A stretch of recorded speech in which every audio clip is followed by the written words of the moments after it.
මිදුලේ වැලි මාලිගාවේ සක්විති පදවිය ලබන්න ගල් වැට ළඟ වාඩි වෙලා අඳ පායන හැටි බලන්න සතර දිසා ජයගෙන මම අනික එමි ඔබේ ලොවට සඳ හිරු වී එළිය දෙමි පීනාසිත සයුර දෙතෙර සියල් සතර දැන පිරිසිඳ ලොවේ අනෙක අවමන් මැද නොසෙල්වෙමි මිනිස් මහිම දෝතින්ගෙන සිනාසෙමි ගායනයේ පොඩි පොඩි අඩුපාඩුකම් නම් තියුණා මොකද මුල් නාදමාලාවත් එක්ක නොගැලපීම් ටිකක් තියුණා ඉතින් ඒක කොතනකෝ වරදකින් අර මං අර මුලදී හැමෝටම කියපු කාරණාවල මොකක් හරි එකක වරදින් සිද්ධ වුණා ඇති කියලා මට හිතෙන්නේ කොහොම වුණත් මන් දුවේ වාට සුබ ප්‍රාර්ථනා කරනවා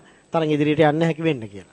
ලිටල් ස්ටාර් ගායන වේදිකාව මේ වන විට ඉතාමත් උණුසුම් වෙලා තියෙනවා. ඉතින් ඒ උණුසුම් වේදිකාවේ තවත් තරඟකරුවන් තිදෙනෙක් ඉන්නවා මගෙත් එක්ක එකතු වෙලා. සංගීත ශාස්ත්‍රය කියන්නේ සහ ඒ සංගීත ශාස්ත්‍රයට පිවිසෙන අයට ඕනෑම අභියෝගයක් බාර ගන්නට සහ ඕනෑම හඬකින් යුතු ගායනයක් ඉදිරිපත් කරන්නට හැකියාවක් තිබෙන්න ඕනේ. ඉතින් ඒ හැකියාව මොවුන්ට තිබෙනවද කියලා උරගා බලන්නටයි ඊළඟට අප සූදානම් වෙන්නේ.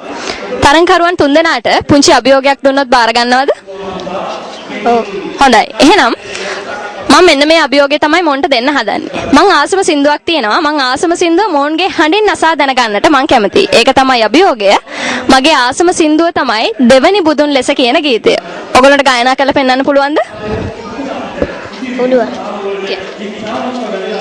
දෙවැනි බුදුන් ලෙස ලොවම වම් කළ ලොවට උතුම් ලද ලොවට පිදුම් ලද අම්මා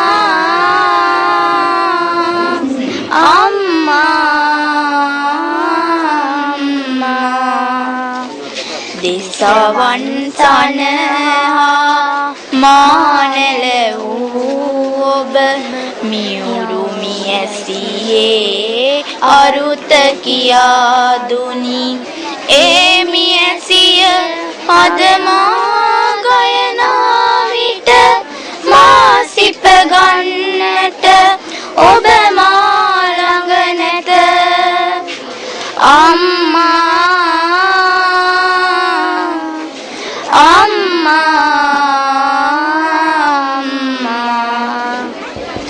හොඳයි එහෙනම් අපි ඒ දක්ෂ තරඟකරුවන් තිදෙනාගෙන් නම් අසා දැනගනිමු. නම් මොකද්ද?